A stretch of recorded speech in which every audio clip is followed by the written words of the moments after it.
Hello everyone, I'm Will Terrell. Welcome to this video. Today I'm doing a quick sketch of a little old man walking his dog at the park. I've had this gag stuck in my head for a few days, so I thought I'd finally sit down and sketch it out. I also wanted to do a video today talking about dealing with stress as an artist, since I've just completed my first issue of my new comic book series. I thought I'd share some of the lessons I've learned over the years on how to deal with stress and deadlines and all the pressures that come along with needing to get stuff done while you're living your life. I guess the first thing I should say is that stress is a relative term. My level of stress that I handle on a regular basis these days is something that would have crushed my soul 15 years ago. I remember in high school freaking out over just trying to get a paper done or finish up a project in time and crumbling under the pressure. I'll be honest, I wasn't always very good at handling stress. In fact, I was pretty bad at it when I was younger, or even up to 5 or 6 years ago. I wasn't very good at handling deadlines, and part of that was I just constantly overthought what it was I was doing, and I was overthinking my how things needed to be perfect, and how other people were going to perceive my work, and I would just get sidetracked. I would psych myself out before I even got started on a project. It got so bad for me dealing with stress that I got to a point where I would do anything I could to avoid stress in stressful situations, meaning I would avoid deadlines, and I would avoid putting myself out there for projects and for opportunities, which is the worst thing you can do. Because I'll be honest, it is impossible to avoid stress. I mean, there are ways to avoid commitment, but all that does, it leaves you to depression, and it leads you to being stagnant, not improving in your life, and being stuck in the same place, and being limited by your own opportunities, and that's a miserable experience. So my first tip for learning to deal with stress is to accept the fact that it's not going to be perfect. Whatever you do is not going to be perfect. In fact, the biggest rookie mistake you can make is thinking that you're going to do a perfect job your first time out. I mean, it's taken me, I've probably drawn 50 comic books in my career, and the last 2 books that I've done are probably my favorite work. And it took that long to actually do work that I'm proud of. And this is under extreme deadline pressure. The works that I had time, where I'd spend 6 months on, one issue, and it still didn't turn out the way I wanted to. Where these I'm having to do, at least a page a day, sometimes 2 or 3 pages a day. They're turning out better than any of the work I did before. And part of that is I don't have time to think about it anymore. I'm going off of instincts, where when I have time to think, that just makes things worse because I overanalyze everything. So the first tip that I have is to accept the fact that you're not going to get it right the first time out. In fact, you're not going to get it right the first 30 or 40 times out. And so you have to accept that and move on. In fact, the best advice I ever got on this was from David Hedgecock, who he gave me my first professional job in the comics industry as the colorist on Gargoyles for Disney and slave labor graphics. And he would draw a panel that was, I wouldn't let it go to print because I was just overthinking everything. And he's like, whatever, I'll get it right on the next issue. And that was his philosophy. Like, you do the best you can on the page that's in front of you. And it may not be the perfect page, but you do as good as you can in the amount of time that you have. And I've really, once I finally got it into my head that that's the way to work, I've lived by that philosophy. Like, I have one day to get this page perfect. And if I'm not happy with it, then I'll work on the next page and try and fix the mistakes on the next page. And so on until the book is finished. And then I sit down and I look at the whole book, and I show it to other people, other artists, and I get critiques on it. And I take notes on what I did wrong and how I can improve on it. And then when I go to work on the next issue or the next book that I work on, I fix those mistakes. And it's the same thing with doing sketches in my sketchbook. You know, I do the best I can on a sketch as I'm working on it, and then I put it away and move on to the next sketch and then the next one until I fill up the entire book. And then I look at the whole thing and see what I could do to improve on it, and then get feedback from friends, from other artists, and then apply that to the next work that I do. And that's why when I look at other artists' stuff to give critiques on their work, I never give a critique on just one sketch. You can't do that, like, because the one sketch that they show you is going to be the one that they spent hours and hours on, and I'm not going to learn anything from that. You have to look at the body of work of an artist, you know, over a certain period of time in order to see how it is that they've improved.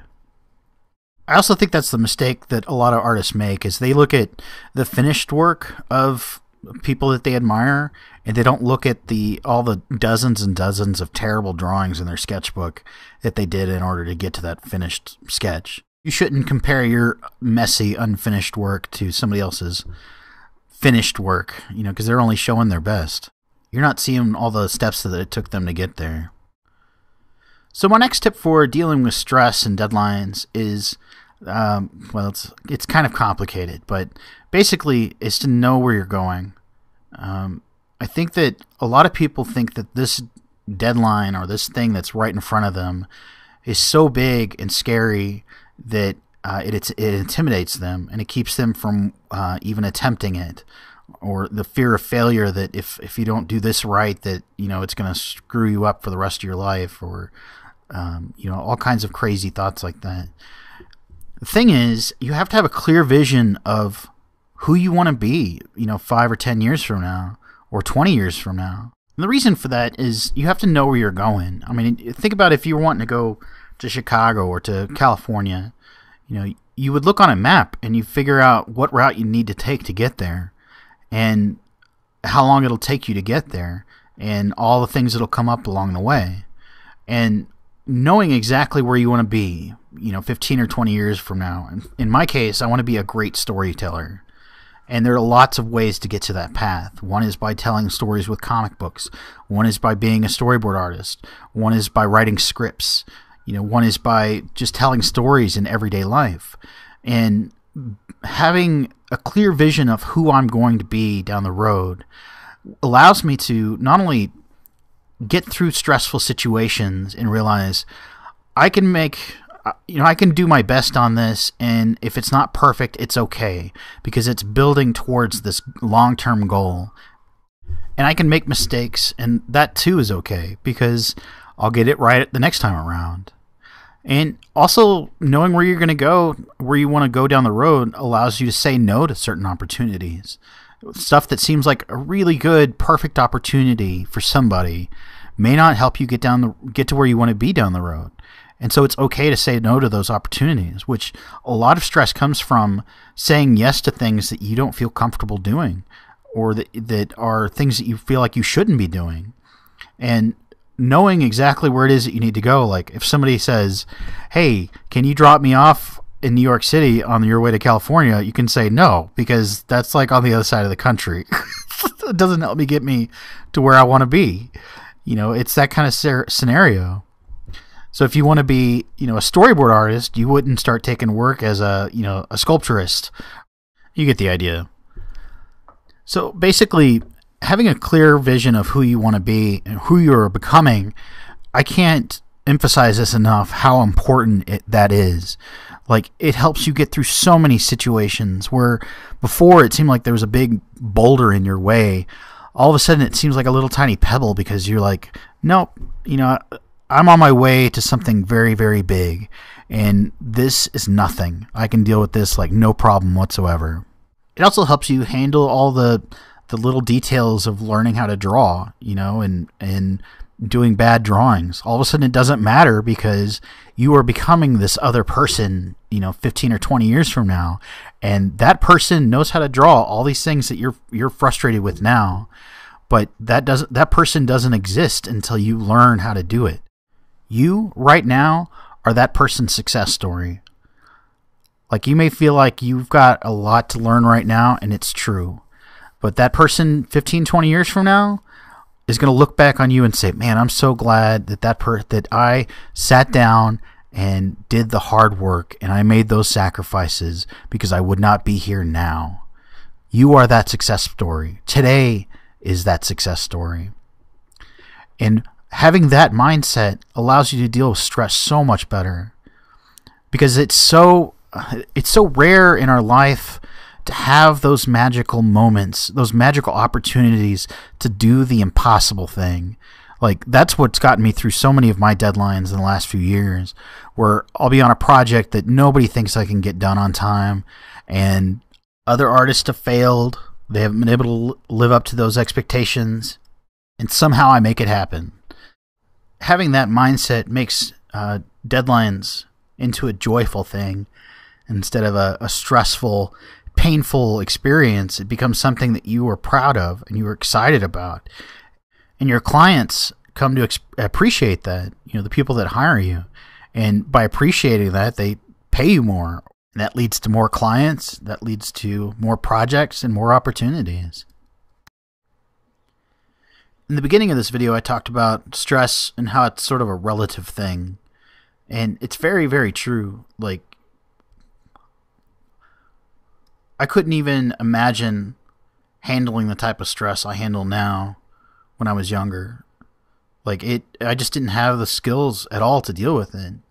And you have to keep that in mind with whatever it is that you're dealing with. Like, think of it, it was explained to me by a friend of mine a long time ago that if you imagine yourself in a little bubble, and this little bubble is your bubble of happiness, of contentment, and this is what you're able to, you're comfortable with doing, you're comfortable with, your normal average day, and suddenly stress comes in and it starts pushing in on your bubble. And most people just want to run away from it. They want to go in the opposite direction. But the problem is, stress is going to find you wherever you go, and it's going to try and push into your life.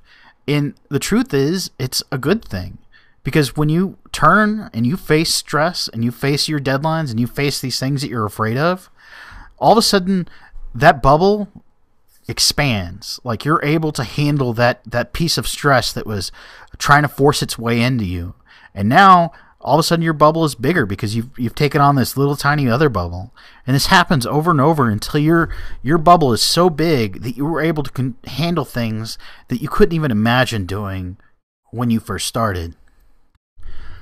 I remember a few years ago, I was talking to my mentor, one of my mentors who sadly passed away. I was talking to him about handling stress and how I was sort of frustrated waiting on a client to pay me for a project that I'd done, and I didn't know how I was going to pay for a certain bill. And I was hoping, I was thinking someday it'll be nice to be, successful and wealthy, and that way I won't have to worry about these things. And he smiled and he laughed because he was a multi-millionaire. He was a very, very successful businessman. And he was laughing because he said the stress doesn't ever go away. It just gets bigger because your opportunities are bigger and you're able to handle more. And I was confused. I was really confused by it. And I said, "Whoa, what do you mean?" And he smiled and he said, "Well, for example, this month alone, I have to pay $350,000 in bills. That's just my normal monthly expenses for these businesses, whether it's employees or insurance or rent or whatnot." And he was still waiting on vendors to pay for one of his contracts that he had just put out. And he was trying to figure out how he was going to come up with $350,000 by the weekend, and it was going to happen. He was going to find a way to make it happen. And at the time, I was worrying about paying a $300 light bill, and I could completely relate to it, only he had a lot more zeros behind it than I did. And that's sort of how the universe works. It'll never give you more than you can handle, whether that's blessings or not. If you can't handle the stress that comes with something very small, there's no way you can handle the stress that comes with something really, really big. I still cringe at the thought of trying to come up with $350,000 for rent in a month. I mean, that's insane. but I can imagine a time in my life when that would be possible.